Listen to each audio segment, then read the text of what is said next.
আমি পাবলিক।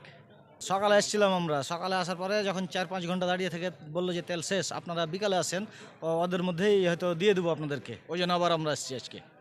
দিয়ে এখন বলছে আর তেল দেওয়া যাবে না, তেল নাই আমাদের কাছে, কম তেল আছে। আমি পাবলিক, সাধারণ পাবলিক। এখন আমি সকাল 11টা থেকে 11:30 থেকে বসে আছি তেল নেওয়ার জন্য। ভিতরে ঢুকেছি আর তেল বন্ধ করে দিয়েছি। আমি তেল পাচ্ছি না, এখন সরকারি লোককে তেল দেওয়ার লেগে করছে। এখন দাঁড়িয়ে আছি।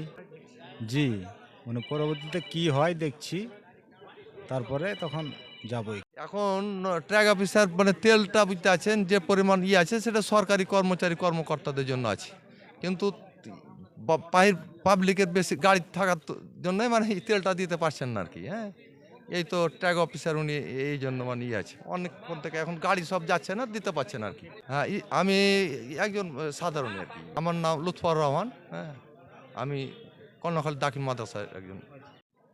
আমি মোহাম্মদ আবুল কাশিম, উপসহকারী কৃষি অফিসার। আজকে মেসার্স ভোলাহাট ফিলিং স্টেশনে ট্যাগ অফিসার হিসেবে দায়িত্বে আছি।